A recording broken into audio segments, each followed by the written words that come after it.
मौसम सुहाना था, चारों तरफ ठंडी ठंडी हवाएं चल रही थी। नेहा रोज की तरह आज भी अपनी छत पर मौसम का मजा ले रही थी। वह बालकनी के पास खड़ी होकर बाहर सड़क का नजारा ले रही थी कि तभी उसकी नजर बाइक पर बैठे फिजूल पर पड़ती है। फिजूल अपनी बाइक पर बैठा अपने दोस्त का इंतजार कर रहा होता है। तभी फिजूल की नजरें भी अचानक से नेहा पर पड़ती है। दोनों की नजरें आपस में मिलती है। फिर दोनों ही अपनी नजरें हटाकर इधर उधर देखने लगते। फिजूल रोज की तरह अपने दोस्त जाकिर को लेकर काम पर चला जाता है, मगर उसकी नजरें और उसका मन फिर से नेहा को देखना चाह रहा था। वह पहली नजर में ही नेहा को दिल दे बैठा है। दूसरे दिन जब फिर से वह जाकिर का इंतजार कर रहा होता है तो वह नेहा घर की तरफ देखता है और फिर उसको बालकनी में खड़ी नेहा की झलक दिख जाती है।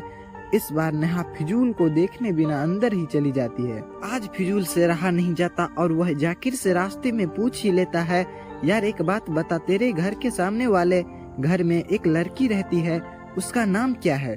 जाकिर फिजूल से, अबे सामने वाले घर में तो कई लड़कियां रहती है, तू किस लड़की की बात कर रहे हो? फिजूल जाकिर से कुछ रोमांटिक अंदाज में, वही लड़की जिसने पहली नजर में ही मेरा दिल जीत लिया। जाकिर कुछ मजाकिया अंदाज में फिजूल से कहता है, लगता है जनाब को इशक हो गया है। फिजूल, हाँ कुछ ऐसा ही समझो, अब तो बस मैं चाहता हूँ कि वह लड़की भी किसी तरह मेरी मोहब्बत में पड़ जाए। जाकिर कहता है कि क्यों नहीं, ऐसा जरूर होगा, जहाँ चाह होती है वहीं राह होती है। अब फिजूल रोज जाकिर को लेने उसके घर जाता और नेहा के घर की तरफ देखता रहता, और जैसे ही नेहा की झलक पाता और नेहा की नजरें उस पर पड़ती तो वह अपनी नजरें इधर उधर छिपाने लगता। हर रोज इसी तरह फिजूल नेहा के घर की तरफ देखने लगता है, जिससे अब नेहा को भी एहसास होने लगता है कि फिजूल उसे लाइक करता है। कहीं न कहीं नेहा भी अब फिजूल को पसंद करती है। इसीलिए हर रोज वह उसी टाइम बालकनी के पास आती है जब फिजूल जाकिर को बुलाने आता है। रोज की तरह आज भी फिजूल नेहा की घर की तरफ देख रहा था। आज नेहा बालकनी पर आते ही फिजूल को देखकर मुस्कुराती है। फिजूल को यकीन नहीं होता तो वह दोबारा से नेहा की तरफ देखता है। नेहा फिर मोहब्बत की निगाह से फिजूल को देखती है और मुस्कुराती है। तो फिजूल की खुशी का जैसे ठिकाना ही नहीं रहता। वह खुशी से मुस्कुराते हुए अपने बालों को हल्के हाथ से समेटते हुए अपनी नजरें झुका लेता है। इतने में जाकिर अपने घर से बाहर आ जाता है और फिजूल से चलने के लिए कहता है। फिजूल जाकिर के साथ जाते हुए नेहा की तरफ देखता है और नजरें मिलाकर मुस्कुराते ही चला जाता है। इतने में फिजूल जाकिर को सारा मजरा बताता है। इतने में जाकिर फिजूल से कहता है, ओए जब बात मुस्कुराहट तक पहुंच चुकी है तो तू उसका नंबर क्यों नहीं ले लेता? रोज बातें करना एक दूसरे से। फिजूल जाकिर से, हाँ यार मैं भी यही सोच रहा हूँ। फिजूल और जाकिर बातें करते हुए अपने काम पर निकल जाते हैं। अगले दिन जब फिजूल जाकिर के घर के पास बैठा रहता है तो नेहा रोज की तरह बालकनी पर आती है। इससे पहले कि फिजूल नेहा से कुछ कहता, वह खुद उसके पास छोटे से पत्थर में एक कागज लपेटकर फेंकती है और मुस्कुराकर अंदर चली जाती है। फिजूल उस कागज को पत्थर से निकालता है तो उसमें लिखा होता है, मैं तुम बहुत पसंद करती हूँ और तुम आंखें बताती है कि तुम भी मुझे उतना ही लाइक करते हो। अगर तुम्हारे दिल में मेरे लिए थोड़ी सी भी फीलिंग है तो मुझे इस व्हाट्सएप नंबर पर मैसेज करो।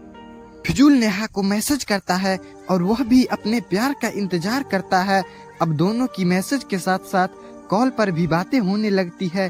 फिजूल रोज जाकिर के घर के पास बैठकर इशारों इशारों में नेहा से बातें, उसकी तारीफें करता।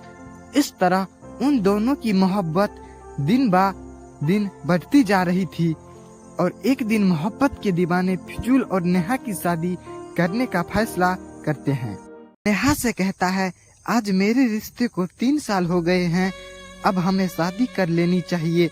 नेहा फिजूल से, मैं भी तो यही चाहती हूँ, लेकिन क्या करूँगा, घर में बात करने से डरती हूँ। अगर अम्मी नहीं मानी तो हमारे रिश्ते का क्या होगा? फुजैल कहता है, हाँ यह बात तो सही है, उधर मेरी अम्मी को मानना भी काफी मुश्किल है, लेकिन एक न एक दिन तो हम दोनों को यह मुश्किल कदम उठाना ही पड़ेगा, न तो फिर अभी क्यों नहीं।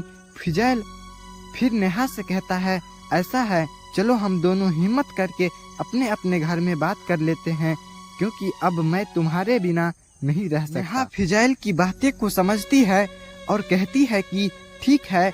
दूसरे दिन नेहा और फुजैल डरते डरते अपने घर में अपनी मोहब्बत की सच्चाई बताते हैं। नेहा की अम्मी नेहा की इस हरकत से उसको बहुत डांटती है और कहती है, जो तुम चाहती हो वह कभी नहीं हो सकता।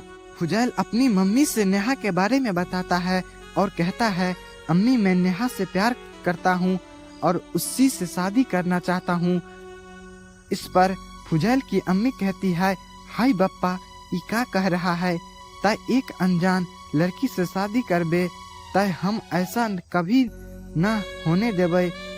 फुजैल की अम्मी पढ़ी लिखी नहीं रहती और थोड़ा पिछड़े बैकग्राउंड की रहती है, इसीलिए उसने बोलने का अंदाज भी थोड़ा अलग रहता है। अपनी अम्मी की ऐसे बातें से फुजैल गुस्सा तो बहुत होता है, लेकिन फिर अपने गुस्से पर काबू पाते हुए कहता है, अम्मी नेहा एक बहुत ही अच्छी लड़की है, मैं उसे बहुत अच्छी तरह जानता हूँ, मैं उससे बहुत मोहब्बत करता हूँ और वह भी मुझे बहुत चाहती है, इसीलिए शादी करूँगा तो मैं उसी से, वरना किसी से नहीं करूँगा। इस पर फुजैल की मम्मी जवाब देते हुए कहती है, तो ना कर कौन कह रहा है, तुझसे की कर, चाहे जो हो जाए, हम तो शादी उससे कभी न होने देवे। फुजैल झटक पटक कर वहाँ से चला जाता है। बाद में नेहा और फुजैल एक दूसरे को सारी बातें बताती है। फुजैल कहता है कि कुछ भी हो जाए हम हिम्मत नहीं हारना, हम दोनों रोज अपने घर में शादी के लिए अपनी अम्मी को मनाएंगे और तब तक मनाएंगे जब तक कि वो मान न जाए। फुजैल की बातें से अब नेहा के अंदर भी हिम्मत जागती है। वह कहती है, हाँ तुम सही कह रहे हो। अब नेहा और फुजैल रोज अपने घर में शादी की बात करते, लेकिन उन दोनों की अम्मी राजी होने का नाम नहीं लेती। यहाँ तक कि नेहा की अम्मी नेहा के लिए लड़का भी देखकर फुजैल की अम्मी भी अपनी पसंद की लड़की से फुजैल की शादी करने की ठानती है। जब मामला हद से ज्यादा बढ़ जाता है तो नेहा एक दिन फोन पर बातें करते हुए फुजैल से कहती है, मैं तुम्हारे बिना नहीं रह सकती और अम्मी मेरी शादी तुमसे होने नहीं देगी, मैं किसी और की नहीं हो सकती, इसीलिए मैं मरने जा रही हूँ। फुजैल नेहा से कहता है, यह कैसी बातें कर रही हो तुम, क्या मैं तुम्हारे बिना इस दुनिया में रह सकता हूँ, और क्या मरने से हमारी मुश्किलें आसान हो जाएगी। हमें तो कोई ऐसा रास्ता निकालना चाहिए जिससे सांप भी मर जाए और लाठी भी न टूटे। नेहा को कुछ समझ नहीं आता और वह फुजैल कहता है कि मेरे हाथ में मच्छर मरने वाला मार्टिन कॉइल है, चलो हम दोनों यह खा लेते हैं। यह जहर तो है, लेकिन इसका असर हम पर जल्दी नहीं होगा और हमारे घर वाले शादी के लिए जल्दी मान जाएंगे। नेहा फुजैल की बात मान लेती है और दोनों मार्टिन कॉइल खा लेते हैं। मार्टिन खाने के बाद फुजैल जाकिर को कॉल करता है और बताता है कि मैंने और नेहा ने मार्टिन खा लिया। जाकिर फुजैल के बहुत डांटता है, फिर जल्दी से फुजैल के घर जाने लगता है।